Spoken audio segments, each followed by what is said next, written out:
তো আমরা হচ্ছে আহ, প্রথম ক্লাসে আমরা আলোচনা করছিলাম যে আমরা এসইও নিয়ে কাজ শুরু করব প্রথমে। তো আমরা যেটা ওই ক্লাসে আলোচনা করছিলাম আর কি, যে এসইও আসলে কি বা সার্চ ইঞ্জিন অপটিমাইজেশন আসলে কি। তো এসইওর যে মেইন কাজ, আমরা জানি যে একটা ওয়েবসাইটের পেজগুলোকে কিভাবে গুগলে সার্চের রেজাল্টে টপ পজিশনে নিয়ে আসা যায়, সেটাই হলো আমাদের এসইওর মেইন কাজ, তাই না? তো এখন এই সেক্টরে কাজ করতে গেলে আমাদের একটা ওয়েবসাইটের বেসিক কিছু মানে যে প্যারামিটার গুলো আছে সেগুলো সম্পর্কে জানতে হবে। এবং একটা ওয়েবসাইট আসলে আমরা বাইরে থেকে দেখে যেভাবে আহ, মানে একটা আঁচ করতে পারি যে এই ওয়েবসাইটের অবস্থা এই বা এই ওয়েবসাইটটার পারফরমেন্স এই, বাট আমাদের এসইও কাজগুলো একটু টেকনিক্যাল, এবং এখানে আপনার ডেটা এবং সেই ডেটাগুলো বুঝে কাজ করাটা খুবই ইম্পর্টেন্ট। তো এই জন্য আমাদের এই জায়গাতে বেশ কিছু প্যারামিটার ভালো করে বুঝে নিতে হবে যে একটা ওয়েবসাইট দেখে আসলে কি বোঝা যায়, বা একটা ওয়েবসাইট দেখে আসলে আমরা কি বুঝবো। ঠিক আছে? আদারওয়াইজ দেখা যাবে যে আপনি একটা ওয়েবসাইট নিয়ে কাজ করতে গেলে তখন হেজিটেট ফিল করবেন যে আচ্ছা এটা কি করা উচিত। ধরুন আমি একটা ক্লাসে কিন্তু বলছিলাম যে আমরা হলাম আপনার ওয়েবসাইটের ডাক্তার, তাই না? তো একটা ওয়েবসাইটের ডাক্তার যদি আপনি হন তাহলে বুঝতে হবে যে ওই ওয়েবসাইটের প্রবলেমটা কোথায় এবং সেই প্রবলেমের কোন ঔষধ প্রয়োগ করতে হবে, তাই না? বা একটা ওয়েবসাইট যখন আপনি নতুন অবস্থা থেকে শুরু করতেছেন, লাইক ধরেন একটা নতুন বাচ্চা যখন জন্ম নেয়, তার মা কিন্তু জানে কি করতে হবে বা তাকে কিভাবে লালন পালন করতে হবে। তো একটা ওয়েবসাইট যখন নতুন জন্ম নেবে, বা একটা ওয়েবসাইট যখন নতুন তৈরি করা হয়, তখন তার বেশ কিছু প্রসিডিওর আছে যেগুলো মেনটেন করেই ওইটা আস্তে আস্তে গ্রো আপ করে। তো এই জন্য আমাদের এখানে বেশ কিছু প্যারামিটার সম্পর্কে জানার প্রয়োজন আছে। সো আমাদের মেইন টার্গেট থাকবে যে একটা ওয়েবসাইটের পেজ গুলাকে কিভাবে গুগলের টপ পজিশন বা সার্চ ইঞ্জিনের টপ পজিশনে নিয়ে যাওয়া যায়, এবং সেইটা যাওয়ার জন্য যে কাজগুলো দরকার সেইগুলোতে আমরা ফোকাস করব। এখন আমি যদি একটু বলি, গুগল বা সার্চ ইঞ্জিন আপনার এই ওয়েবসাইট গুলোর র্যাঙ্কিং যে প্রসিডিউর আছে, এইখানে তার যে অ্যালগোরিদম আছে, এই অ্যালগোরিদম অনুযায়ী 200 প্লাস ফ্যাক্টর কিন্তু চেক করে। একটা ওয়েবসাইটের ভিতরে 200 প্লাস ফ্যাক্টর সে চেক করে যে সে এই যে ক্রাইটেরিয়া গুলো আছে সেগুলো মিট করে কিনা, এবং যারা মিট করবে তারাই আসলে গুগলের টপ পজিশনে যাওয়ার জন্য উপযুক্ত বা এলিজিবল, তাই না? বা গুগলের সার্চের রেজাল্টে টপ পজিশনে আসার জন্য উপযুক্ত। সো এখন আপনি একটা ওয়েবসাইট নিয়ে যখন কাজ করবেন, আপনার তো মানে প্রথম প্রায়োরিটি কি যে ওই আহ, যে প্যারামিটার গুলো আছে বা যে ওই যে ক্রাইটেরিয়া গুলো আপনাকে মিট করতে হবে সেগুলো মেক শিওর করা যে আপনি আপনার ওয়েবসাইটের ভিতরে এটা মেক শিওর করতে পারছেন কিনা। ঠিক আছে? তো এই জন্য আমরা আজকে কিছু প্যারামিটার সম্পর্কে আইডিয়া নিয়ে নিব, এবং আমি যে কোনো একটা ওয়েবসাইট দিয়ে আসলে আপনাদেরকে আগে একটু আইডিয়া দেওয়ার চেষ্টা করতেছি। সাপোজ আমি যে কোনো একটা ওয়েবসাইট নিয়েই দেখাই এখনকার জন্য।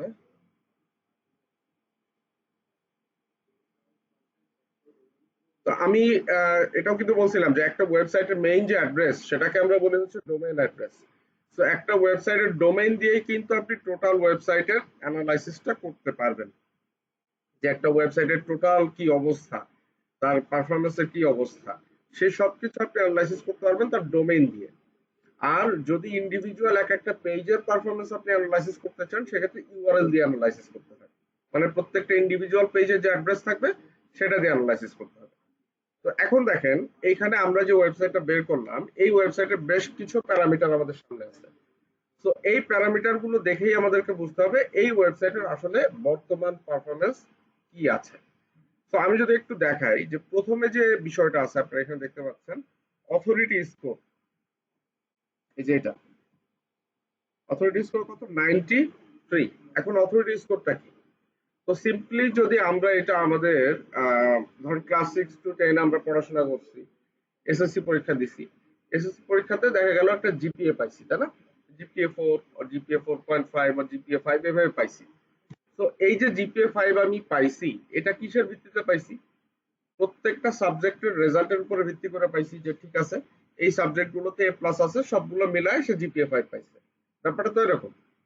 তো একটা ওয়েবসাইটের ক্ষেত্রে আপনার এই হিসাবটা হয় যে ওই যে স্কোর, টোটাল যে স্কোর, এখানে আর জিপিএ তো না, এখানে হইলো অথরিটি স্কোর বলা হয়। যে একটা ওয়েবসাইটের টোটাল স্কোর কত আউট অফ 100, মানে 100-র ভিতরে তার টোটাল স্কোর কত। ঠিক আছে? তো এখানে দেখেন এই ওয়েবসাইটের অথরিটি স্কোর হলো 93। এখন আমরা যদি কোনো ওয়েবসাইট নিয়ে কাজ করতে যাই, তখন যদি দেখি কোনো ওয়েবসাইটের অথরিটি স্কোর 60-এর উপরে, 60-এর উপরে চলে গেছে, তখন সেই ওয়েবসাইটকে আমরা বলবো টপ লেভেল ওয়েবসাইট। এটা টপ লেভেলে আছে। যেরকম জিপিএ 5 যদি কেউ পায় আমরা কি বলি, যে ভালো স্টুডেন্ট। ঠিক একইভাবে কোনো ওয়েবসাইটের অথরিটি স্কোর যদি 60-এর উপরে যায়, তখন সেটাকে আমরা বলবো টপ লেভেল ওয়েবসাইট। আর 30 থেকে 60-এর ভিতরে যদি থাকে, সেটাকে আমরা বলবো মিড লেভেল ওয়েবসাইট, মানে মিড লেভেলে আছে। আর 0 থেকে 30-এর ভিতরে থাকলে সেটা বিগিনিং লেভেলে আছে, মানে শুরুর পর্যায়ে আছে। একদম একটা নতুন ওয়েবসাইট যখন তৈরি হয়, তখন আসলে তার তো কোনো স্কোর থাকে না। স্কোরটা তো আস্তে আস্তে আস্তে আস্তে এটা আপগ্রেড হয়। তো যখন আপনার একটা ওয়েবসাইট নতুন শুরু হবে, তার অথরিটি স্কোর মোটামুটি 0 থেকে 30-এর ভিতরেই থাকে। আর 30 থেকে 60-এর ভিতরে গেলে সেটাকে আমরা মিড লেভেল ধরতে পারি, আর 60-এর উপরে গেলে সেটাকে আমরা টপ লেভেল ধরতে পারি। তাহলে বোঝা গেল। এখন এই ওয়েবসাইটের অথরিটি স্কোর 93, তাহলে এটা দেখে কি বোঝা যাচ্ছে যে এটা একটা টপ লেভেলের ওয়েবসাইট। এবং এখানে কিন্তু দেওয়া আছে যে দেখেন ইন্ডাস্ট্রি লিডার, মানে ইন্ডাস্ট্রিকে সে লিড করতেছে এই ওয়েবসাইটটা। তার মানে এটা একটা অনেক ভালো লেভেলের ওয়েবসাইট। ওকে, এইবার আসেন হচ্ছে এখানে অর্গানিক ট্রাফিক। এখন ট্রাফিক বলতে আমরা কি বুঝবো, আমি কিন্তু এক্সপ্লেনেশন দিছিলাম যে একটা ওয়েবসাইটের আসলে মেইন আর্নিংটা ডিপেন্ড করে সেখানে কত মানুষ ভিজিট করতেছে এটার উপরে। সেটা আপনি যেভাবে আর্ন করেন ওয়েবসাইট দিয়ে, সেটা আপনি অ্যাডসেন্স দিয়ে আর্ন করেন, অ্যাফিলিয়েট করে আর্ন করেন, প্রোডাক্ট বিক্রি করে আর্ন করেন, বা যেভাবে হোক। তো আপনার ওইখানে যদি মানুষ ভিজিট না করে, তাহলে তো আর্নিং এর কোনো সুযোগ নাই। তো এইটাকে আমরা, এই যে ভিজিট করা, এটাকে বলি হচ্ছে, মানে ভিজিটরকে আমরা বলি ট্রাফিক। মানে একজন যদি কেউ ভিজিট করে, সেই একজনকে আমরা বলবো একটা ট্রাফিক। এখন অর্গানিক ট্রাফিকটা কি? Simply organic traffic. Organic traffic বলতে ধরেন আপনি কোন একটা টপিক লিখে গুগলে সার্চ করলেন। সাপোজ আমি সার্চ করলাম ডিজিটাল মার্কেটিং। তো সার্চ করার পরে আমার ওয়েব পেজ গুলো আসলো। এখন এইখান থেকে আমি এই ওয়েব পেজটার ভেতরে গেলাম। এই যে ভিজিটটা আমি করলাম, এইটা হলো একটা অর্গানিক ট্রাফিক। এখন অর্গানিক কেন? দেখেন, আমি এই ওয়েবসাইটের কোনো ইউআরএল কিন্তু আগে থেকে কপি করে বসাই নাই, বা কোনো একটা লিংক ক্লিক করে আমি ঢুকি নাই। আমি ডিরেক্ট গুগলে সার্চ করছি কোন একটা টপিক লিখে, এই ওয়েব পেজটা গুগলের টপে আছে বিধায় আমি এটার ভিতরে ঢুকছি। মানে এই ওয়েব পেজ কিন্তু কোনো পেইড মার্কেটিং করে নাই, যার ফলে সে আমার সামনে আসছে বিধায় আমি ঢুকছি, বা তার কোনো ফেসবুক পোস্ট দেখে আমি ঢুকি নাই। আমি ডিরেক্ট সার্চ ইঞ্জিন থেকে সরাসরি ঢুকে গেছি। তো এই যে ট্রাফিকটা, এটাকে বলা হচ্ছে অর্গানিক ট্রাফিক। মানে সার্চ ইঞ্জিন থেকে যদি আপনি কোনো ওয়েবসাইটের ভিতরে প্রবেশ করেন, তখন সেই ট্রাফিককে আমরা বলবো অর্গানিক ট্রাফিক। আর ডিরেক্ট ট্রাফিক বলা হয় হচ্ছে, ধরেন এই যে পেজের ইউআরএলটা, এই ইউআরএলটা হয় আপনার কাছে কপি করা আছে, অথবা আমি আপনাকে সেন্ড করে দিছি, বা আপনি কোনো একটা ফেসবুকের লিংকে পাইছেন, আপনি ওইখানে ট্যাপ করে জাস্ট এই ওয়েব পেজের ভিতরে ঢুকলেন। এটাকে আমরা বলি ডিরেক্ট ট্রাফিক। ঠিক আছে? তো আমাদের এসইও ফিল্ডে আসলে মেইন কাজ হয় অর্গানিক ট্রাফিক নিয়ে। কারণ আমি যদি সার্চ ইঞ্জিনের টপে র্যাঙ্ক করতে পারি, তাহলে ট্রাফিক এমনিতেই জেনারেট হবে। কারণ আপনি যদি ডিরেক্ট ট্রাফিক জেনারেট করতে যান, এটা যেমন আপনাকে পেইড মার্কেটিং করতে হবে, বিভিন্নভাবে ক্যাম্পেইন করতে হবে, মানুষকে জানান দেওয়ার জন্য, মানে যা যা করা লাগে সবই করতে হবে। তারপরে আপনার ওয়েবসাইট মানুষের মুখে মুখে চলে যাবে যে আচ্ছা এই ওয়েবসাইট তো অমুকের, বা এই ওয়েবসাইটটা তো এই কাজ করে, তাই না? বাট সেটা তো আসলে কঠিন ব্যাপার। কিন্তু আপনি অর্গানিক ভাবে যদি চিন্তা করেন, জাস্ট সার্চ ইঞ্জিনের টপে র্যাঙ্ক করলেই মানুষ আপনার এখানে তখন ভিজিট করবে। সো তাহলে আমাদের অর্গানিক ট্রাফিকটা কি? যদি কোনো ওয়েবসাইট সার্চ ইঞ্জিনের মাধ্যমে আপনার যদি কোনো ট্রাফিক বা ভিজিটর সার্চ ইঞ্জিনের মাধ্যমে আপনার ওয়েবসাইট ভিজিট করে, তখন সেটাকে আমরা বলবো অর্গানিক ট্রাফিক। ঠিক আছে? Okay.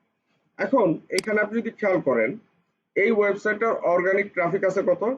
38.1 মিলিয়ন। এটা কিন্তু লাস্ট 28 ডেজ এর হিসাব। ঠিক আছে?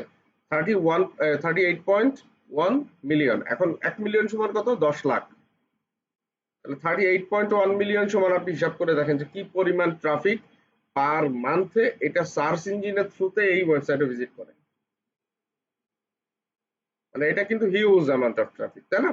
তাহলে বুঝতে পারতেছেন যে আসলে মানুষ সার্চ ইঞ্জিন কিভাবে ব্যবহার করে, বা আমরা কিভাবে ব্যবহার করি। মানে কি বলা যায়, মানে মোস্টলি ডিপেন্ডেন্ট আমরা এগুলোর উপরে। তাহলে একটা ওয়েবসাইট যখন আপনার সার্চ ইঞ্জিনের থ্রুতে ভিজিট করতেছে, তখন সেটাকে আমরা বলছি অর্গানিক ট্রাফিক। আর এই টোটাল ওয়েবসাইটের অর্গানিক ট্রাফিক আছে কত? 38.1 মিলিয়ন।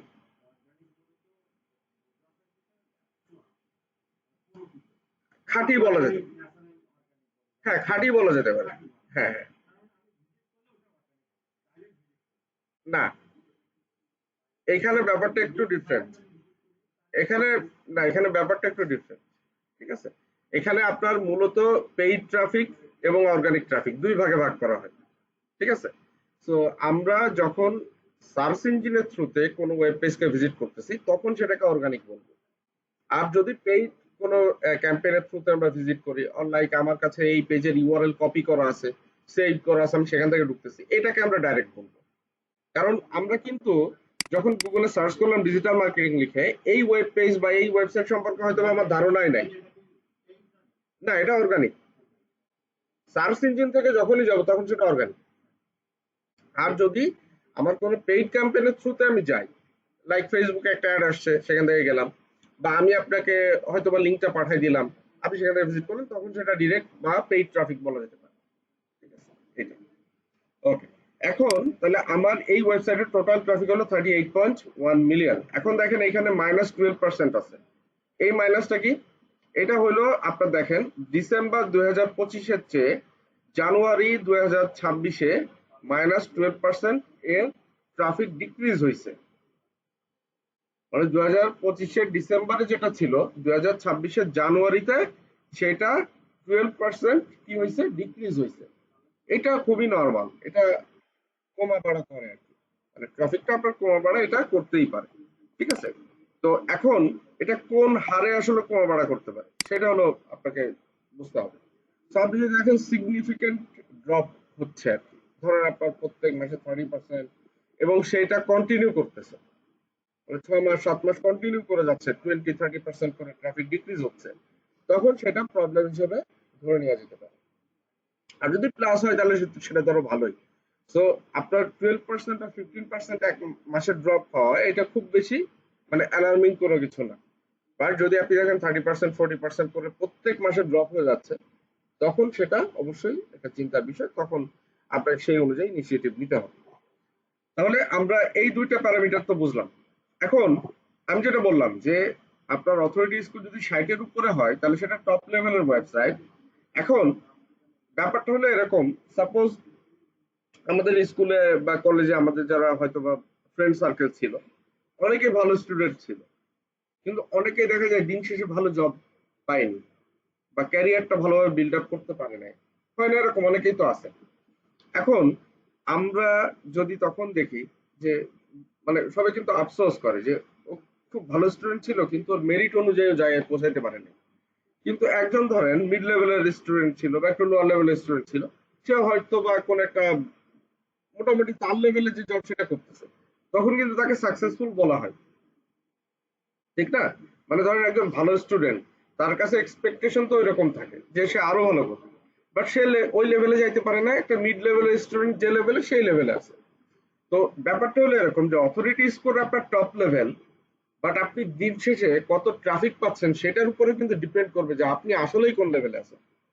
কারণ আপনি স্টুডেন্ট ছিলেন ভালো, এখন আপনার মাসে আর্নিং 50,000 টাকা, একজন মিড লেভেলে ছিল তার আর্নিং 1 লাখ টাকা। তো আমরা কিন্তু হিসাবটা এভাবে করি না যে ও হচ্ছে ভালো অবস্থানে চলে গেছে। ব্যাপারটা এরকম যে আপনার অথরিটি স্কোর শুধু ভালো হলেই হবে না, আপনাকে ট্রাফিকের দিকে নজর রাখতে হবে। দেখা গেলো অথরিটি স্কোর 93, বাট ট্রাফিক কমে আসছে 20,000, তখন কিন্তু আপনাকে অবশ্যই চিন্তা করতে হবে যে না, এই ওয়েবসাইটটা এখনো ইন্ডাস্ট্রি লিড করতেছে না, কারণ তার ট্রাফিক কিন্তু অনেক কমে গেছে। তো আসলে মূলত কি, যে যাদের অথরিটি স্কোর ভালো তাদের ট্রাফিকও ভালোই। তারপরেও আমি ব্যাপারটা ভেঙে দিলাম যে সবসময় আমরা শুধুমাত্র অথরিটি স্কোরই যে দেখবো তা না, ট্রাফিকের দিকেও আমরা খেয়াল করবো যে ট্রাফিকের কি অবস্থা। ওকে, এরপরে আসি আমরা হচ্ছে অর্গানিক কিওয়ার্ডস। এখানে একটা প্যারামিটার আছে অর্গানিক কিওয়ার্ডস। এখন কিওয়ার্ড বলতে কি বোঝায়? কিওয়ার্ড বলতে আমরা প্রত্যেক অর্থবোধক শব্দকে এক একটা কিওয়ার্ড বলতে পারি। ঠিক আছে, এখন একটা ওয়েবসাইট আসলে কি নিয়ে গঠিত আমরা যদি ধরি, একটা ওয়েবসাইট আসলে কি থাকে? হ্যাঁ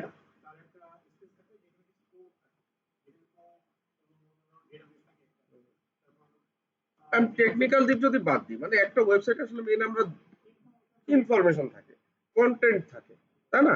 মূলত প্রবন্ধ থাকে বিভিন্ন বিষয়। ধরেন আপনার একটা রেসিপি যদি ওয়েবসাইট হয়, তাহলে সেটার ভিতরে বিভিন্ন রেসিপি গাইড পাওয়া যায়। বা একটা নিউজ পেপার যদি আমরা পড়ি, তাহলে ওর ভিতর বিভিন্ন নিউজ আছে, বিভিন্ন ইনফরমেশন আছে। একটা ওয়েবসাইট তো মূলত কন্টেন্ট নিয়েই তো ডেভেলপ করা হয়, তাই না? যেরকম ইউটিউব চ্যানেল, ভিডিও। তো একটা ওয়েবসাইটের মেন এলিমেন্ট হইলো তার কন্টেন্ট। তো এখন সাপোজ আমি আপনি চিন্তা করলাম যে এই ওয়েবসাইটের কথা যদি ধরি, তাহলে A38.1 মিলিয়ন ট্রাফিক জেনারেট করে পার মান্থ। সো আমি যদি এটা হিসাব করি যে ও একটা ট্রাফিকে 1 টাকা করে ইনকাম করে, সে ফর এক্সাম্পল আমি ধরলাম, তারপরেও তো এই ওয়েবসাইট প্রায় 3,80,00,000 টাকার উপরে ইনকাম করে। মানে আমরা যদি সাদা চোখে এইভাবে চিন্তা করি যে একটা ট্রাফিক ভিজিট করলে সে 1 টাকা ইনকাম করে, সে ফর এক্সাম্পল, তাহলে 38.1 মিলিয়নে সে অ্যাটলিস্ট 3,80,00,000 টাকা ইনকাম করে এই ওয়েবসাইটের যে মালিক। হ্যাঁ, হ্যাঁ, সে আর্ন করবে। হ্যাঁ, অ্যাডসেন্স ব্যবহার করে। তো আমরা সাদা চোখে এইভাবেই ধরি এখন, যে ধরেন সে আর্ন করতেছে। এখন আমার আপনারও তো মনে হতে পারে যে ঠিক আছে, তাহলে আমিও তো এটা করতে পারি, কারণ এটা তো উন্মুক্ত প্ল্যাটফর্ম, আমারও তো করার সুযোগ আছে। এখন আমি চিন্তা করলাম যে এই ওয়েবসাইটটা সে ফর এক্সাম্পল রেসিপির উপরে বা কিচেন রিলেটেড ইনফরমেশন কভার করে, তাহলে আমিও এটা করতে পারি, কারণ এটা তো খুব বেশি টাফ কিছু না। এখন আপনি চিন্তা করলেন যে ওকে, আমি তাহলে কিছু কন্টেন্ট লিখি। কারণ আপনি প্রথম কন্টেন্ট লিখতে গেলেন যে how to make biryani, say for example. এখন আপনি চিন্তা করলেন যে আমি আর কি লিখবো, এটা তো অনেকেই লিখে রাখছে, আমি সেখানে কপি করে নিয়ে আমার ওয়েবসাইটে পাবলিশ করে দিই। সেটা কি আসলে হবে? সেটা কিন্তু কখনোই হবে না। তো একটা ওয়েবসাইটকে দেখে আপনি একটা ওয়েবসাইট বানান, তাতে সমস্যা নেই। বাট আপনি আপনি যদি এইভাবে চিন্তা করেন, বা আমি যদি এইভাবে একটু বলি, সাপোজ এখানে আমরা যে কজন বসে আছি, আমরা একটা রচনা প্রতিযোগিতার আয়োজন করলাম, টপিক হইলো গরু। এখন সবাই কিন্তু বেসিক ইনফরমেশন যেগুলো, সেগুলো ঠিকঠাক সবাই একই রকম লিখবে। বাট কারোর লেখার সাথে কি কারোর লেখা মেলবে? প্রত্যেকের লেখা আলাদা করা যাবে না। এবং পৃথিবীর প্রায় 8 বিলিয়ন মানুষ আছে পৃথিবীতে। সবাই যদি নিজের মতো করে লেখে, প্রত্যেকের লেখার সাথে প্রত্যেকের লেখার পার্থক্য থাকবে, এটা 100% শিওর বলা যায়। ঠিক। তো এখন আপনি যখন একটা কন্টেন্ট নিজে লিখতেছেন, ওর ভিতরে নিশ্চয়ই আপনি কিছু অর্গানিক ইনপুট দেওয়ার চেষ্টা করেন, বা আপনার শব্দ চয়ন, বাক্য গঠন, এগুলোর কারণেও কিছু অর্গানিক ইনফরমেশন এটার ভিতরে উঠে আসে। তো আপনার কন্টেন্টের ভিতরে এরকম অর্গানিক যে শব্দগুলো থাকবে, সেগুলোই হলো অর্গানিক কিওয়ার্ড। আমি কি বোঝাতে পারলাম বিষয়টা?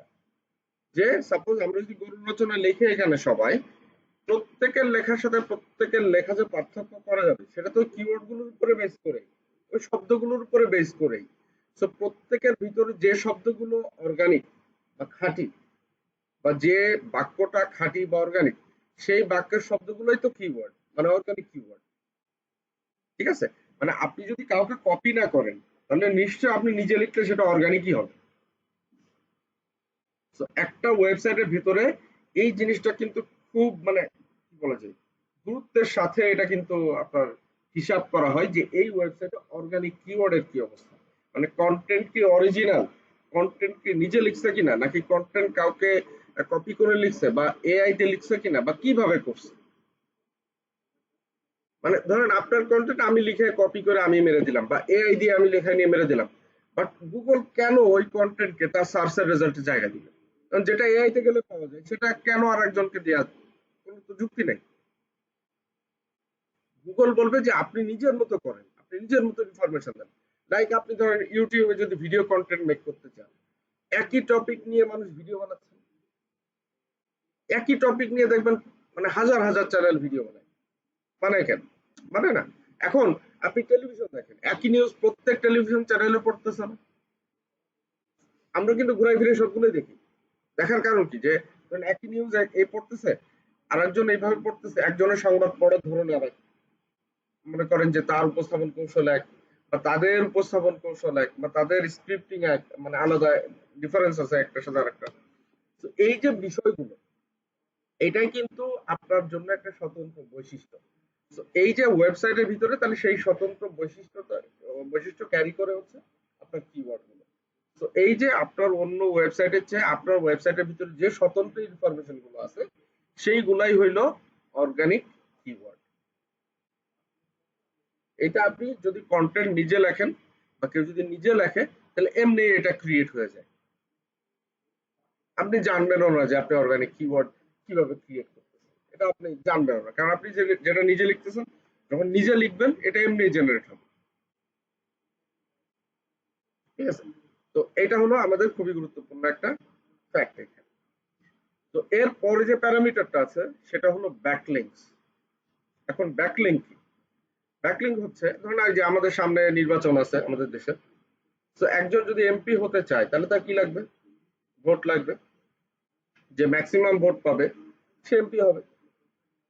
ঠিক।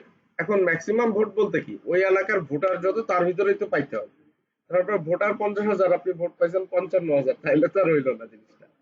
তো এখন আপনার রিকোয়ার্ড কত সেটা আপনাকে হিসাব করতে হবে। তো একটা ওয়েবসাইটের জন্য তার যে পেজ গুলা নিয়ে আপনি কাজ করতেছেন সেই পেজ গুলারও এরকম ভোট প্রয়োজন বা রেফারেন্স প্রয়োজন। এখন রেফারেন্স কে কাকে দিবে? ধরুন আমরা মানুষ হিসাবে আরেকটা মানুষকে ভোট দিই, তো একটা ওয়েব পেজকে নিশ্চয়ই রেফারেন্স দেবে আরেকটা ওয়েব পেজ, সমজাতীয়তেই তো হবে এটা। তো আমি যদি এইভাবে দেখাই, সে ফর এক্সাম্পল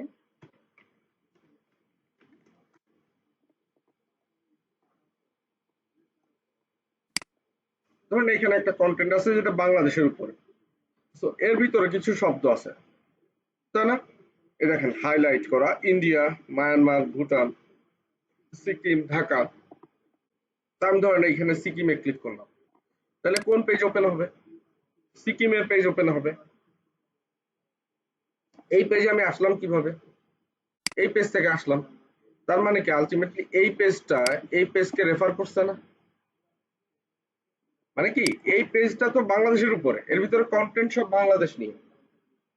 এখন বাংলাদেশ নিয়ে লিখতে গিয়ে বেশ কিছু ইম্পর্টেন্ট ইনফরমেশন তার দেওয়া লাগছে।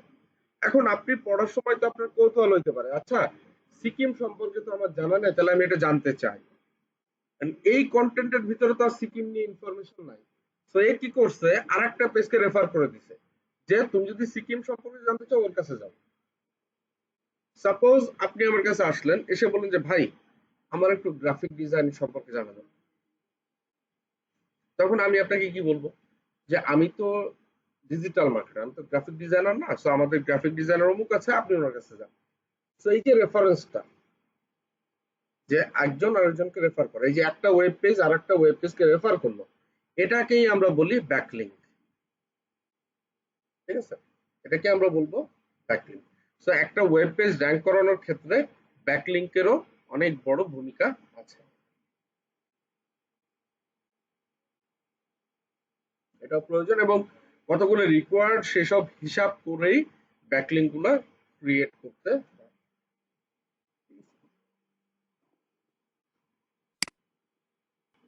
Okay, তো এখন তাহলে আমাদের মোটামুটি কয়েকটা প্যারামিটার বোঝা হয়ে গেল।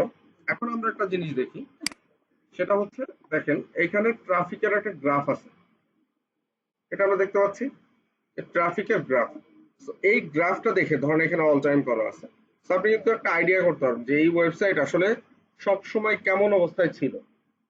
তো আমরা এই গ্রাফটা দেখে কিন্তু বুঝতে পারছি যে এই ওয়েবসাইটটা মোটামুটি সবসময় স্টেবল অবস্থায় আছে, তাই না? দেখবেন যে অনেক ওয়েবসাইটে up down up down up down up down এভাবে গেছে। সেক্ষেত্রে আমরা ধরে নিব সেই ওয়েবসাইটটা কখনো স্টেবল ছিল না। তো আমরা যখন কাজ করবো তখন এটাও মাথায় রাখতে হবে যে আমার ট্রাফিক বা অর্গানিক কিওয়ার্ড এগুলো যেন মোটামুটি স্টেবল রাখা যায় সবসময়, তাহলে সবচেয়ে বেটার পারফরমেন্স পাওয়া যেতে পারে। তো এবার আসি যে আপনি চিন্তা করলেন যে একটা ওয়েবসাইট আপনি বানাবেন, সেটা রেসিপির উপরে হোক বা যে কোনো বিষয়ের উপরে হোক আপনি বানাবেন। এখন বিষয়টা হচ্ছে যে আমাদের দেশ থেকে আসলে বা যে কোনো দেশ থেকে যখন একটা ওয়েবসাইট ক্রিয়েট করা হয়, মানে মোটামুটি অ্যাডসেন্স দিয়ে যারা ইনকাম করতে চায় বা অ্যাফিলিয়েট দিয়ে যারা ইনকাম করতে চায়, তো এই টাইপের ইনকামের ক্ষেত্রে সবার ট্রাফিক টার্গেট থাকে আমেরিকান বা কানাডিয়ান। কারণ বাংলাদেশ থেকে আসলে আপনি যদি অ্যাডসেন্স এর চিন্তাও করেন, বাংলাদেশ থেকে যে ইনকামটা জেনারেট হয়, আপনার একটা ইউএস ট্রাফিক ঢুকলে তার চেয়ে 10 গুণ বেশি ইনকাম জেনারেট হয়। এর কারণ হলো সিপিসি। এখন সিপিসি বলতে ধরেন, সাপোজ আপনার একজন ইউএস এর সামনে, ইউএস ক্লায়েন্টের সামনে বা একজন ইউএস ভিজিটরের সামনে যে অ্যাড যাবে, সাপোজ ওর সামনে অ্যাড যাচ্ছে বিএমডব্লিউ বা অ্যাপলের বা আপনার হচ্ছে অ্যামাজনের, আর আমার সামনে অ্যাড আসতেছে মনে করেন যে প্রাণে বা হায়েস্ট গ্রামীণ ফোনে। তো এই গ্রামীণ ফোন বা এই প্রাণ যে পরিমাণ টাকা ইনভেস্ট করে, বিএমডব্লিউ অ্যাপল তো নিশ্চয়ই তার চেয়ে অনেক বেশি টাকা ইনভেস্ট করে। আমি জাস্ট একটা এক্সাম্পল হিসাবে বললাম।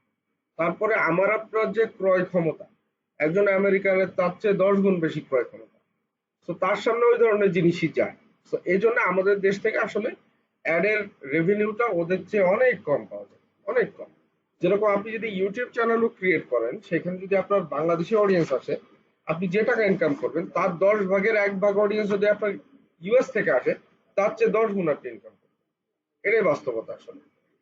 তো এখন মোস্টলি এই জন্য সবার টার্গেট থাকে আমেরিকান বা কানাডিয়ান ট্রাফিক, মানে আমার লাগবে ওদের। তো এইটা আপনি কিভাবে মানে মেকশিওর করবেন যে ওরা আপনার ওয়েবসাইটটা ভিজিট করবে? আপনি চাচ্ছেন, বাট সেটা কিভাবে মেকশিওর করা পসিবল? এখন অনেকে বলে কি যে ভাই এই জন্য কি আমার আমেরিকা চলে যাওয়া লাগবে বা কানাডা চলে যাওয়া লাগবে? না, ব্যাপারটা ওইটা না। এখানে খুব সিম্পল কিছু ট্রিক আছে। সিম্পল ট্রিক বলতে, ধরেন আপনি আপনার ওয়েবসাইটে যে টাইপের মানে টপিক গুলো কভার করতেছেন, সাপোজ আপনি কভার করতেছেন হাউ টু মেক বিরিয়ানি। এখন বিরিয়ানি কারা খায়? এই সাবকন্টিনেন্টের মানুষজন খায়। মানে আমাদের তো ভালো ডিশ বলতে বিরিয়ানি বোঝায়। সাবকন্টিনেন্টের মানুষ এগুলো সার্চ করবে। তো আপনি যদি বিরিয়ানি নিয়ে কন্টেন্ট বানান, তাহলে দেখা যাবে মোস্টলি ভিজিট করতেছে হয় বাংলাদেশি, না পাকিস্তানি, না ইন্ডিয়ান। বাট আপনি যদি ওরা যে রেসিপি বানায় বা ওরা যে রেসিপি গুলো পছন্দ করে সেগুলো নিয়ে কন্টেন্ট বানান, তাহলে কিন্তু মোস্টলি ওরাই ভিজিট করবে। কারণ ইন্টারনেটে তো কোনো বর্ডার নাই যে আপনি এখানে ওয়েবসাইট বানাইছেন বিধায় সেটা আমেরিকান মানুষের সামনে যাবে না, এইরকম কোনো ব্যারিয়ার তো নাই। তো আপনাকে মেক শিওর করতে হবে যে ওরা কোন টপিক গুলো সার্চ করে বা ওরা কোন টপিক গুলোতে ইন্টারেস্টেড। তো আপনি যদি সেই টপিক গুলো আপনার ওয়েবসাইটে কভার করতে পারেন, তাহলে ওরাই ভিজিট করবে আপনার ওয়েবসাইট। এটা নিঃসন্দেহে বলা যায়। ঠিক আছে? তার মানে একটা ওয়েবসাইটের আসলে এই যে ট্রাফিক কোন সোর্স থেকে আসবে, এই সবকিছু ডিপেন্ড করে সে কোন টপিক বা কোন কিওয়ার্ড গুলো নিয়ে কাজ করতেছে এটার উপর। ঠিক আছে? আদারওয়াইজ আপনি যদি মনে করেন যে র‍্যান্ডম কিছু কিওয়ার্ড নিয়ে কাজ করা শুরু করেন, যে আমার মনে হইলো এটা ভালো লাগতেছে এটা নিয়ে আমি শুরু করব, বা আমার কাছে মনে হচ্ছে যে এই জিনিসটা নিয়ে কাজ করা উচিত আমি সেটা নিয়ে করব, সেইখান দিয়ে আসলে ট্রাফিক জেনারেট করা কঠিন। তো এই জন্য সবসময়ই আপনাকে ওইটা হিসাব করতে হবে যে আপনি কোন সোর্স থেকে ট্রাফিক চান, কি অ্যামাউন্টে চান, সবকিছু হিসাব করে দেন আপনাকে সেইভাবে ইনিশিয়েটিভ নিতে হবে।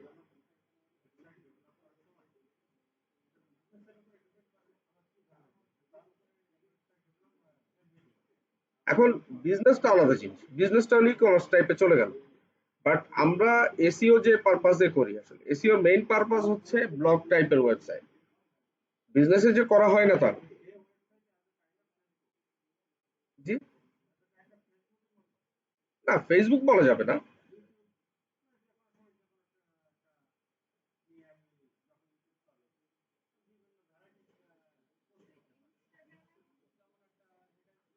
না আমি বলি একটু, সাপোজ মনে করেন যে আপনার, আমরা কি সব ওয়েবসাইটে গিয়ে শুধু প্রোডাক্টই দেখি?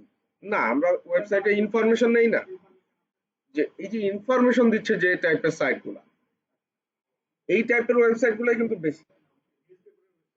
হ্যাঁ, মানে আপনার, সাপোজ আমরা এগুলোকে ব্লগ বলতে পারি। সাপোজ আমরা ইউটিউবে বিভিন্ন মানে মনে করেন ট্রাভেল ভিডিও দেখি বা রেসিপি ভিডিও দেখে ব্লগ বলা হয়, সেটাকে ভিডিও ব্লগিং বলা হয়। তো একই জিনিস যখন কন্টেন্ট আকারে পাবলিশ করা হচ্ছে সেটাকে আমরা তখন বলছি হলো ব্লগ। তো মূলত আপনি ওয়েবসাইটের ভিতরে 10টা যদি দেখেন তার ভিতরে 9টায় দেখবেন ব্লগ আছে, সেখানে ইনফরমেশন, সে বিভিন্ন বিষয় ইনফরমেশন দিতে পারে। তো কোনো একটা ওয়েবসাইট হয়তো বা আপনার রেসিপি নিয়ে বানাচ্ছে, কেউ টেক নিয়ে বানাচ্ছে, হ্যাঁ, কেউ আপনার দেখা যাবে যে স্পোর্টস নিয়ে বানাচ্ছে, মানে যে যে বিষয় বানায় আর কি, এগুলোকে বলা হয় ওয়েবসাইটের নিশ, NICHE, নিশ বলা হয়। আবার শুধুমাত্র যে ব্লগই বানাচ্ছে তা না, কেউ কেউ অ্যাফিলিয়েট করতেছে, অ্যাফিলিয়েট বলতে ধরেন আমরা যদি ফর এক্সাম্পল এখানে সার্চ করি যে বেস্ট ফিশিং রিলস, মনে করেন সার্চ করলাম যে আমার একটা ফিশিং রিলস কেনা দরকার, আমি সার্চ করলাম এখানে বেস্ট ফিশিং রিলস, এখানে ওয়েব পেজগুলো চলে আসলো। এখন আমি একটার ভিতরে ঢুকলাম।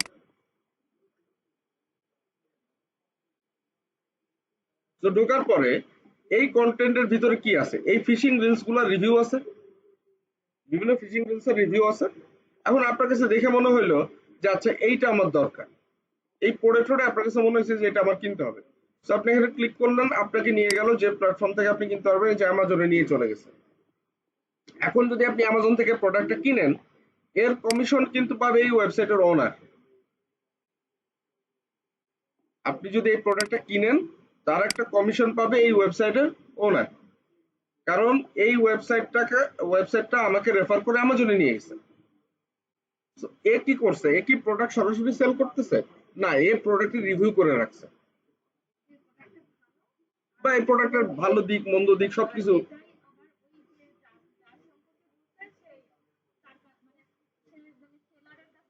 সেলের কাছে নিয়ে যাচ্ছে। এইখানে প্রোডাক্টের ইনফরমেশন দেওয়া আছে যে হ্যাঁ, এখানে হইলো প্রোডাক্টের ভালো দিক মন্দ দিক দেওয়া আছে, এখানে শুধু ভালো দিক বলা নাই, সবকিছু অনেস্ট রিভিউ বলতে যেটা বোঝায় সবকিছুই দেওয়া আছে। এখন আপনি ডিসাইড করতেছেন যে এই 10টা প্রোডাক্ট দেখা কোনটা আপনার জন্য অ্যাপ্লিকেবল, বা কোনটা আপনি কিনলে আপনার জন্য সেটা ঠিক হয় বা আপনার বাজেট অনুযায়ী ঠিক হয়, আপনি সেটা চুজ করতেছেন। তো এই যে ইনফরমেশন গুলো দিচ্ছে, এই ইনফরমেশন গুলো দিচ্ছে তো একটা ওয়েবসাইটের ভেতর। তো এই যে কন্টেন্টটা, এই কন্টেন্টটা তো মূলত ইনফরমেটিভ কন্টেন্ট, মানে ইনফরমেশনই তো দিচ্ছে, সরাসরি প্রোডাক্ট কিন্তু এ সেল করতেছে না। এখন কেন, কত দূর থেকে আসেন? খাজুরা দূর? আচ্ছা,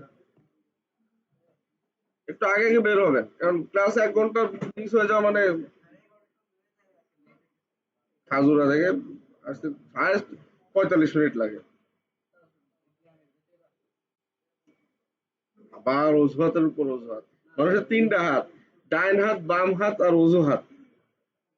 আপনার চেয়ে বহু দূর দূরান্ত থেকে লোকজন আসে, ঠিক আছে, দেরি করা যাবে না। আইসে তো লাভ হচ্ছে না, এটা তো কথা। যে আপনার আইসে ধরেন 1 ঘন্টা পরে ঢুকতেছেন, আপনি কিছু তো বুঝতে পারবেন না কি বলছি কি করছি। তাহলে একটু আগে আসাই ভালো, কারণ সপ্তাহে 3 দিন একটু কষ্ট করে আগে চলে আসবেন। আচ্ছা, তাহলে মোটামুটি আমরা একটা আইডিয়া তো হলো যে ওয়েবসাইট আসলে মূলত ইনফরমেশন ক্যারি করে, সেটা যে বিষয়ে হোক। আপনি যেগুলো থেকে প্রোডাক্ট কিনতেছেন সেগুলো তো প্রোডাক্টের ইনফরমেশনই ক্যারি করে। আপনি দারাজ থেকে প্রোডাক্ট কিনতেছেন, এখন দারাজে তো প্রোডাক্টের ইনফরমেশনই আছে। তো মোস্টলি একটা ওয়েবসাইট আসলে বিভিন্ন ভাবে আর্ন করতে পারে, কিন্তু আপনাকে তো সেই ওয়েবসাইটটা মানুষের সামনে নিয়ে যেতে হবে। এবং আপনি যে সোর্স থেকে চাচ্ছেন, সাপোজ আপনি ওয়েবসাইটে প্রোডাক্ট বানাইলেন বাংলাদেশিদের জন্য, এখন আপনার ওয়েবসাইট যদি ভিজিট করে আমেরিকানরা, তাহলে তো আপনার প্রোডাক্ট সেল হবে।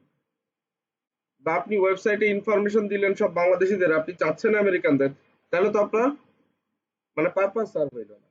তো এই জন্য ওয়েবসাইট যখন তৈরি করা হয় বা একটা ওয়েবসাইট নিয়ে যখন কাজ করা হয়, প্ল্যানিং করা হয়, সবকিছু একটা প্রপার হিসাবের ভিতর দিয়ে করতে হয়। এখানে আন্দাজে কোনো কিছু করার সুযোগ নেই। এখন মোস্টলি আমাদের এই ফিল্ডে যত কাজ হয়, হয় কেউ পিওর ব্লগ করে, মানে সে কোনো প্রোডাক্টের কোনো কিছু নিয়ে সেখানে আলাপ আলোচনা করবে না, পিওর ইনফরমেশন দিবে, সেটা যে বিষয়ে হোক। ধরেন কেউ টেক নিয়ে করতে পারে, সে টেক নিয়ে তার বিভিন্ন লেখা সেখানে লিখতে পারে তার ওয়েবসাইটের ভিতরে। কেউ শুধুমাত্র ডিজিটাল মার্কেটিং নিয়ে করতে পারে, যে ডিজিটাল মার্কেটিং এর বিভিন্ন ইনফরমেশন সেগুলো সে তুলে ধরবে তার ওয়েবসাইট দিয়ে, হইতেই পারে। কেউ রেসিপি নিয়ে বানাইতে পারে, কেউ স্পোর্টস নিয়ে বানাইতে পারে, কেউ হান্টিং নিয়ে বানাইতে পারে, কেউ ফিশিং নিয়ে বানাইতে পারে। মানে যার যেটা পছন্দ সে সেটা নিয়ে বানানোর এখানে সুযোগ আছে। কিন্তু আপনাকে ইনফরমেশন দিতে হবে অথেন্টিক, এবং যে সোর্স থেকে আপনি ট্রাফিক চান সেই সোর্স অনুযায়ী টপিকের উপরেই আপনার ওয়েবসাইটে কন্টেন্ট পাবলিশ করতে হবে। এবং এসইওর যে সমস্ত প্রসিডিউর গুলো আছে সামনে আমাদের, সেগুলো অ্যাপ্লাই করতে হবে, তখন এটা গুগলের টপ রেজাল্টে যাবে। আর টপ রেজাল্টে যাওয়া মানে তখন আপনি আপনার যে ডেস্টিনেশন থেকে আপনি ট্রাফিক চাচ্ছিলেন, তখন সেই ডেস্টিনেশন থেকে আপনি ট্রাফিক জেনারেট করতে পারবেন। আমি কি ব্যাপারটা মোটামুটি বুঝাইতে পারলাম কি? ঠিক আছে। তো এখন আমরা দুইটা জিনিস দেখবো, একটু দুইটা প্যারামিটার। এতক্ষণ তো আমরা ওয়েবসাইটের হিসাব কিতাব দেখলাম, তাহলে আমাদের authority score, organic traffic, organic keyword এবং ব্যাকলিংকস নিয়ে তো মোটামুটি একটা ধারণা হয়েছে হয়েছে তো এখন সে ফর এক্সাম্পল মিলিয়ন, আচ্ছা, মোটামুটি 19.7 মিলিয়ন পেজ থেকে এই ওয়েবসাইটে বিভিন্ন পেজ রেফারেন্স পাইছে। এই যে দেখালাম না একটু আগে, যে এই বাংলাদেশ নামক পেজ থেকে এই সিকিম নামক পেজটা রেফারেন্স পাইছে, এটা একটা রেফারেন্স হইলো। তো সিকিম এই পেজটা এরকম যত জায়গা থেকে রেফারেন্স পাইছে, তখন 10 জায়গা থেকে পাইছে, তাহলে ওর টোটাল ব্যাকলিংক হলো 10টা। ঠিক আছে, এটাই হলো হিসাব। এখন আমরা যদি এইভাবে একটু দেখি, সাপোজ এতক্ষণ পর্যন্ত আমরা ওয়েবসাইটের হিসাব কিতাব দেখছি, এবার একটু আসি। আপনি সে ফর এক্সাম্পল হিসাব করলেন যে আমি একটা রেসিপি নিয়ে ওয়েবসাইট বানাবো, সাবজেক্ট কে আসছে? ওকে, সো দেখেন, এখন এই যে আমরা একটু সে ফর এক্সাম্পল একটা ধরুন রেসিপি নিয়ে ওয়েবসাইট বানাবো। তো আমার টপিক প্রথমে মাথায় আসছে যে আমি আচ্ছা আম, ওই যে হাউ টু মেক বিরিয়ানি এটা নিয়ে বানাবো।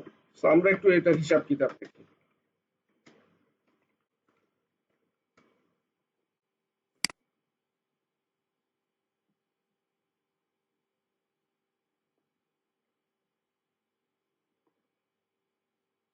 বিরিয়ানি বানান ভুল যাইতে পারে, বিরিয়ানি বানান আসলে কেমন লেখে? PIRYA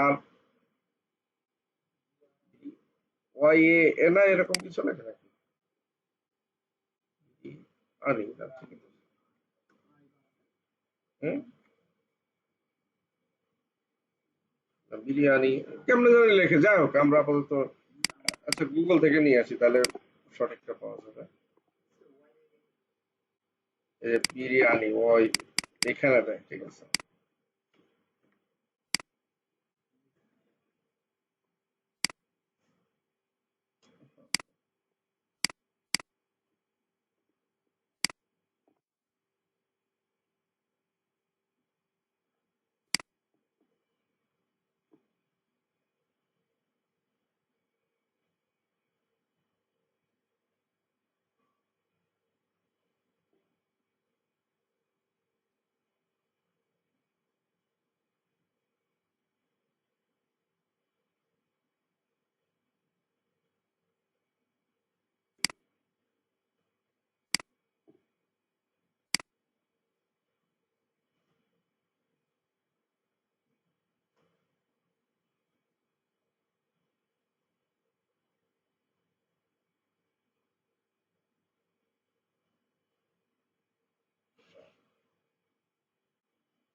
তো ধরেন আমরা চিন্তা করলাম ওইটাই, যে হাউ টু মেক বিরিয়ানি এই টপিকে আমি আমার ওয়েবসাইটে প্রথম কন্টেন্ট পাবলিশ করব।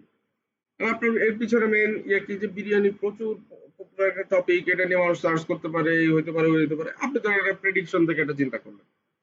এখন বাস্তব চিত্র এখন আমি আপনাদেরকে দেখাচ্ছি। তো এটাতে আপনি মানে এই টপিকে আপনি হচ্ছে ট্রাফিকও এক্সপেক্ট করতেছেন ধরেন ইউএস থেকে, সে ফর এক্সাম্পল। তো এই টপিক নিয়ে যদি আপনি একটা কন্টেন্ট পাবলিশ করেন আপনার ওয়েবসাইটে, এবং সেই কন্টেন্টটা যদি গুগলের টপ 10-এ আসে, মানে কেউ যদি সার্চ করে হাউ টু মেক বিরিয়ানি, সেই সার্চের ফলে আপনার পেজটা গুগলের টপ 10টা ওয়েব পেজের ভিতরে একটা আসবে। সেরকম যদি হয়, তাহলে আপনি ভিজিটর পাবেন ইউএস থেকে 880 জন পার মান্থ। এখানে যে তাকালেই বুঝতে পারবেন বিষয়টা, কতজন পাবেন? 880। এখানে যে ভলিউম আছে না, এটাকে বলা হয় সার্চ ভলিউম বা এসভি, সার্চ ভলিউম বলা হয়। সার্চ ভলিউম কি? একটা টপিক নিয়ে যদি আপনি কাজ করে গুগলের টপ 10-এ যাইতে পারেন, তাহলে কি পরিমাণ ভিজিটর আপনি প্রতি মাসে পেতে পারেন, তার একটা অ্যাপ্রক্স ভ্যালু হলো সার্চ ভলিউম। আমি ধরে নিছি, আমি ধরে নিছি যে আমার টার্গেট ইউএস, ধরেন আমি ধরলাম। এখন যদি আপনি এক্সপেক্টেড, আমি একটু ভেঙে বলি। Suppose how to make biryani, আপনি চিন্তা করছেন যে আমি একটা রেসিপি নিয়ে ওয়েবসাইট বানাবো, আমি প্রথম টপিক রাখবো এটা। বা আপনি যদি এভাবে চিন্তা করেন যে আমি একটা স্পোর্টস ওয়েবসাইট বানাবো, স্পেসিফিক্যালি ক্রিকেট ধরেন, তাহলে আপনি চিন্তা করলেন আমি সাকিব আল হাসানকে নিয়ে প্রথম টপিক বানাবো, হতে পারে। অনেক পপুলার, অনেক নাম করা খেলোয়াড়, অনেক কিছু, আপনি চিন্তা করলে তো হিউজ পরিমাণ ট্রাফিক আমি জেনারেট করতে পারবো এখানে। এখন বিষয়টা হচ্ছে যে ওই যে সাকিব আল হাসান টপিক বা এই যে হাউ টু মেক বিরিয়ানি এই টপিক, এই টপিকে আপনি যদি গুগলের টপ 10 এ র‍্যাঙ্ক করেন, তাহলে আপনাকে হিসাব করতে হবে যে আপনি কি পরিমাণ ভিজিটর জেনারেট করতে পারবেন এবং সেই সোর্স গুলা কি, ঠিক না? সাপোজ ধরেন আপনি একটা ব্যবসা প্রতিষ্ঠান দেবেন, এখন সেটা আইটি পার্কে দেবেন না, আপনি মনিহারে দেবেন না, দরডানে দেবেন না, চৌরাস্তায় দেবেন না, বেস্ট পাড়ায় দেবেন, এটা আপনাকে হিসাব করতে হবে না যে আমার এই ব্যবসা কোথায় দিলে চলবে। এটা হিসাব করে তো ব্যবসা হয়। এখন আপনি আপনার ওয়েবসাইট বানাচ্ছেন আমেরিকানদেরকে টার্গেট করে, আপনি টপিক দিচ্ছেন সাকিব আল হাসান, আমেরিকান কি সাকিব আল হাসানকে সার্চ করে? করে না। তো ব্যাপারটা হলো যে আপনি চিন্তা করলেন আমেরিকান ট্রাফিক নিয়ে, এখন আপনি কন্টেন্ট বানাইছেন হাউ টু মেক বিরিয়ানি, তো তারপরেও দেখেন আমেরিকা থেকে 880 জন পার মান্থ ভিজিটর আপনি পাবেন। কারণ বাংলা মানে বাংলাদেশি বা সাবকন্টিনেন্টের অনেক মানুষ এখন আমেরিকাতে থাকে, তো তারা হয়তো বা সার্চ করে। আর যদি গ্লোবাল চিন্তা করেন পুরো পৃথিবী থেকে কি পরিমাণ পাবেন, সেটা হলো 8.4K, 8,400 পাবেন টোটাল পৃথিবী থেকে পার মান্থে। আপনি এই টপিকে যদি র্যাঙ্ক করতে পারেন গুগলের টপ 10 এ, তাহলে 8,400 ভিজিটর পাবেন। তার সবচেয়ে বেশি পাবেন ইন্ডিয়া থেকে 3.6K, এরপর ইউকে, অস্ট্রেলিয়া, ইউএস, তারপর কি সাউথ আফ্রিকা। বাংলাদেশ তো নাই দেখতেছি লিস্টে, বাংলাদেশটাকে সার্চ করে না আসলে, বাংলাদেশিরা আসলে গুগলে সার্চ, হ্যাঁ, বানায় অথবা রেস্টুরেন্টে গিয়ে কিনে খায়। অনলাইনে আসলে আমাদের অ্যাক্টিভিটি খুবই কম, যেটা আমি আগেও বলছি কয়েকবার। হ্যাঁ, তো তার মানে আমরা কি বুঝতে পারতেছি যে একটা টপিক নিয়ে যদি আপনি কাজ করেন, তাহলে কি পরিমাণ ভিজিটর আপনি জেনারেট করতে পারবেন, এটা প্রথমে মাথায় নিচ্ছি আমরা। তাহলে আমি চিন্তা করলাম যে এই টপিকে যদি আমি র্যাঙ্ক করি, তাহলে আমেরিকা থেকে ভিজিটর পাবো কত, 880, আর গ্লোবালি পাবো হইলো 8.4K, মানে 8,400। এবার দেখেন এর কিওয়ার্ড ডিফিকাল্টি যেটা আছে, এইখানে যদি একটু খেয়াল করেন, 54%, মানে ডিফিকাল্ট, মানে এই কিওয়ার্ডে গুগলের টপ 10 এ র‍্যাঙ্ক করাটা সহজ না, ডিফিকাল্ট হবে। আপনি চিন্তা করলেন যে আপনি এই টপিকে বানাবেন কন্টেন্ট, আর এইখানে আপনার পেজ, আপনার ওয়েব পেজটা গুগলের এই 1 2 3 4 5 6 7 8 9 10 এই লিস্টে ঢুকে যাবে এমনিতেই, সেটা আসলে ভাবার কোনো কারণ নেই, এত সহজ না। মানে এই যে টপ 10 যারা দখল করে আছে, এদেরকে তো হটাইতে হবে, নাহলে তো আপনি এখানে বসতে পারবেন না। তো এখন সাপোজ ধরেন আপনার যখন এই যে সামনে বিশ্বকাপ ফুটবল আছে, এই ফুটবলে দেখবেন আপনাকে আপনার বলা হয় গ্রুপ অফ ডেথ, মানে একটা গ্রুপ থাকে সবাই হাড্ডাহাড্ডি লড়াই করে বা সব ভালো টিম। বা সাপোজ আপনি চিন্তা করেন যে আহ, বাংলাদেশ টিম ফুটবল খেলবে, ধরেন ফুটবল বিশ্বকাপ খেলবে, সেখানে ওই গ্রুপে আছে আর্জেন্টিনা, ব্রাজিল, ফ্রান্স আর বাংলাদেশ, তাহলে রেজাল্ট কি হবে? রেজাল্ট কি হবে?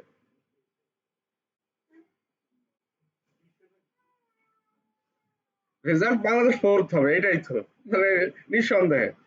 এখন আপনি নতুন একটা ওয়েবসাইট নিয়ে আসছেন, সেখানে অলরেডি র্যাঙ্ক করে আছে Brazil, Argentina, France, Uruguay, Portugal, এরা র্যাঙ্ক করে আছে। মানে আপনি এদের সাথে ফাইট দিয়ে এখনই পারবেন? পারবেন না। তাহলে একটা ওয়েবসাইট নিয়ে যখন চিন্তা করা হয়, তখন অবশ্যই তার টপিক গুলো কি হবে এগুলো আন্দাজে চিন্তা করার বিষয় না।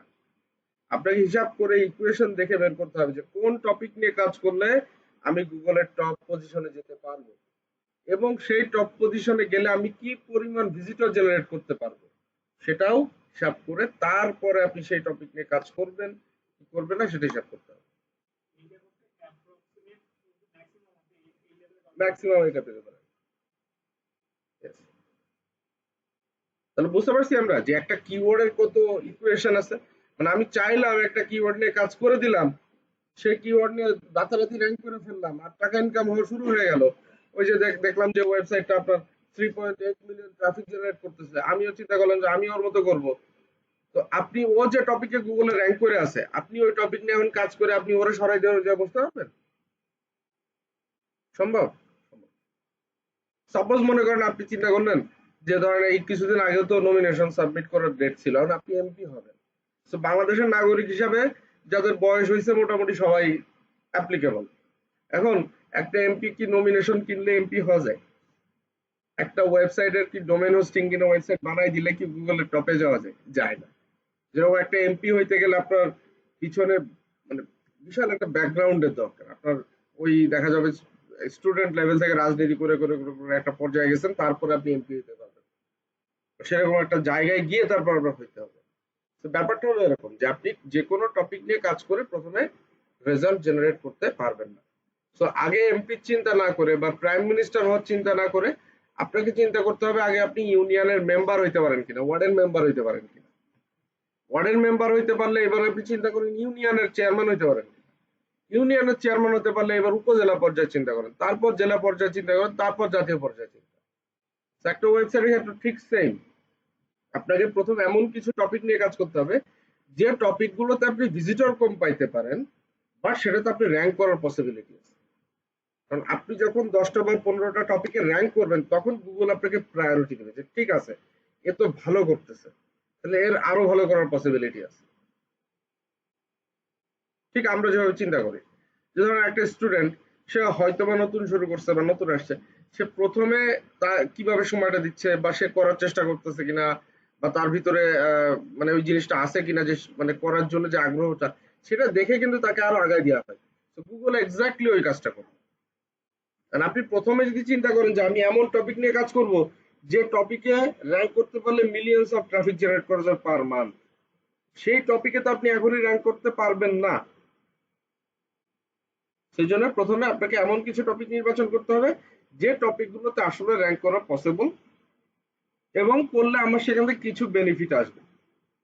সেই বেনিফিটটাকে কাজে লাগিয়ে আমি পরের কম্পিটিশনের জন্য প্রস্তুতি নেব।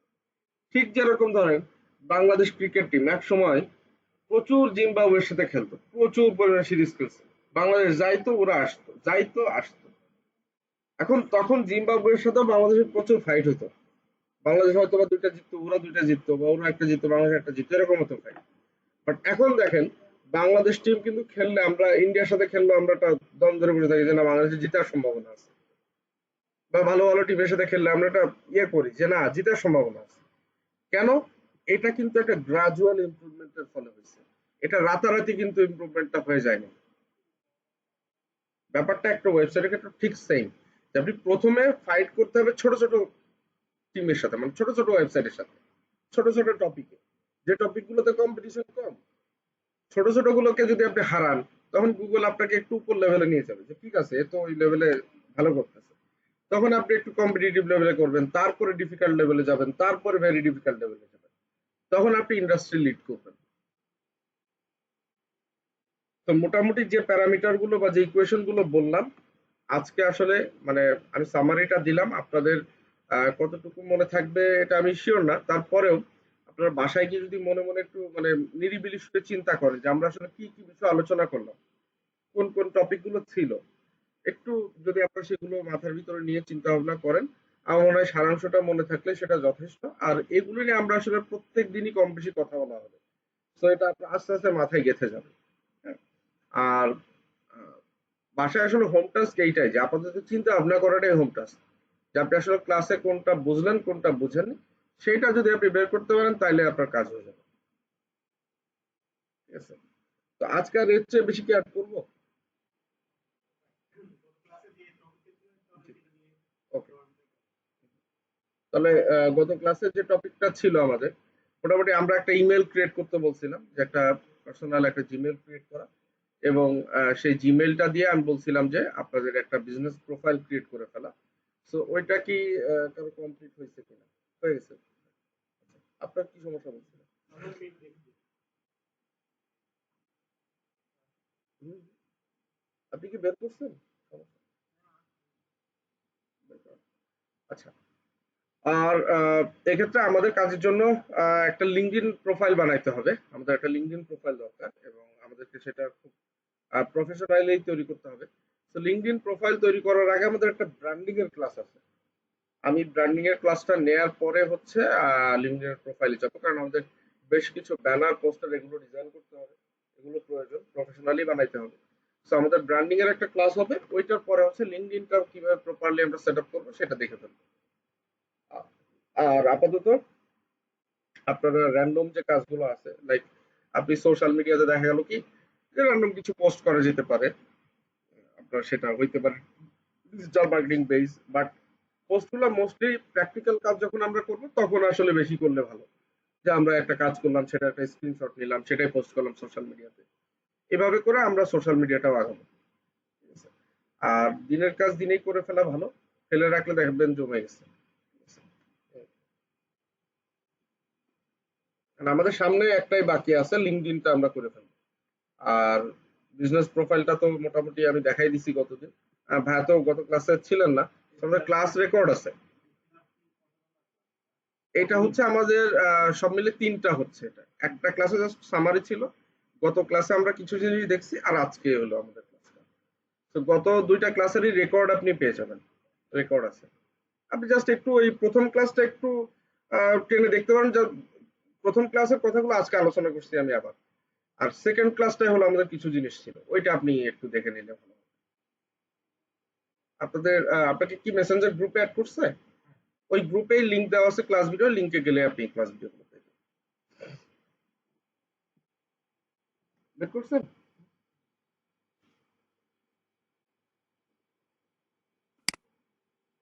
রাকিব, রাকিব শুনতে পাচ্ছেন? হ্যাঁ, মোটামুটি কি বুঝতে পারলেন আজকের টপিকগুলো? ওকে, যদি কোনো সমস্যা হয় অবশ্যই কিন্তু আমাকে জানাইতে হবে। হ্যাঁ,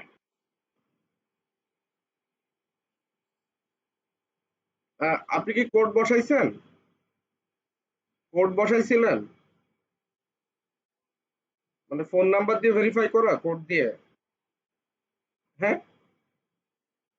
আচ্ছা, প্রসেসিং ওটা ভেরিফাই হয়ে যাবে। ঠিক আছে? ওটা টাইম নেয় অনেক সময়। হ্যাঁ, হ্যাঁ, হয়ে যাবে। ওকে। আর কার কি কোশ্চেন?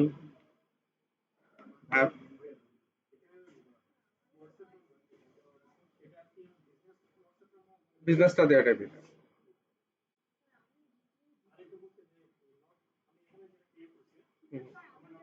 জানা।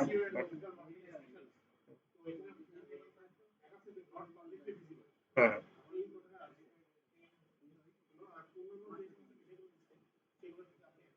আচ্ছা, আমি দেখছি।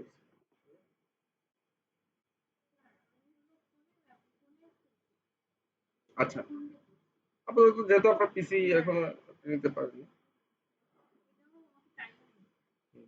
টাইম নেবে। ভেরিফাই একবারে হয় না। এটা আপনার হলো ৫ বিজনেস ডে সময় নেয়।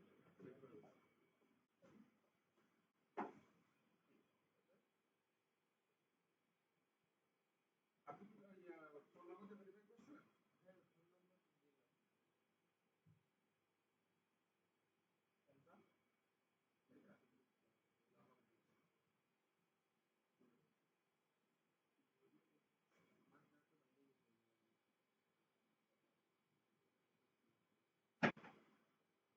হ্যাঁ, এটা হলো কি আপনার ভিডিও দিতে বলছে। আপনি ভিডিও না দিয়ে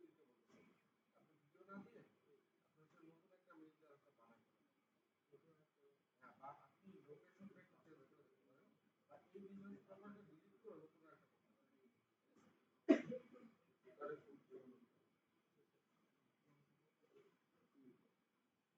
এটা ভেরিফাই হয়ে যাবে। মানে আপনার কার্ডটা ইসে আছে, মোটামুটি ইনফরমেশন আছে। সোশ্যাল প্রোফাইল মার্কেট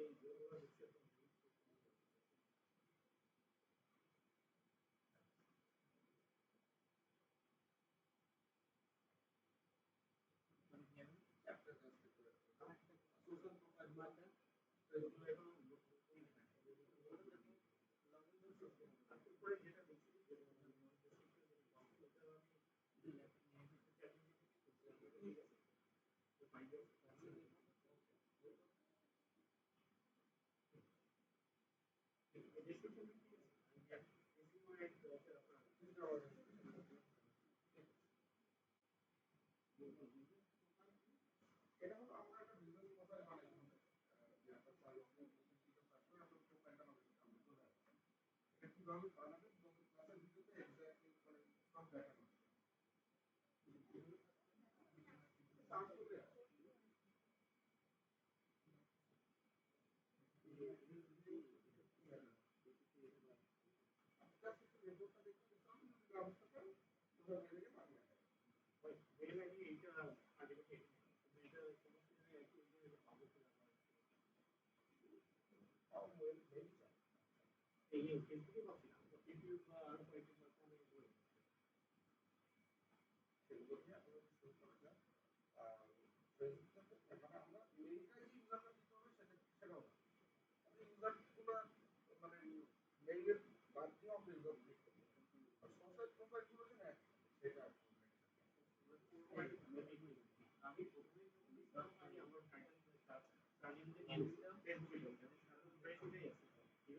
হ্যাঁ, আসলে হয় যেমন আমরা রিসেন্টলি একটা ক্লায়েন্টের কাজও নিলাম, ওনার হ্যাক হয়েছে।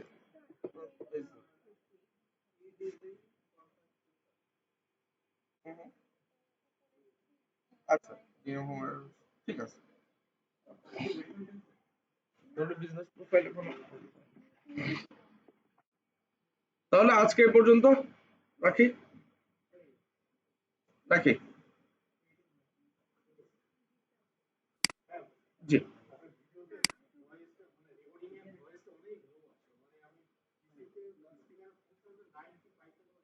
আচ্ছা, মানে এটা হয়তো ডিভাইসে কোনো প্রবলেম আছে কিনা এই মাইক্রোফোনে, একটু ইয়ারফোন যদি ইউজ করা যায়।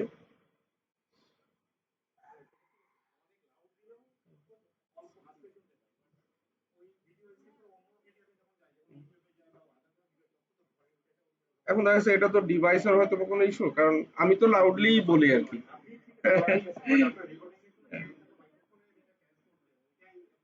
মানে এটা তো ডিভাইসের কোনো প্রবলেম আছে কিনা।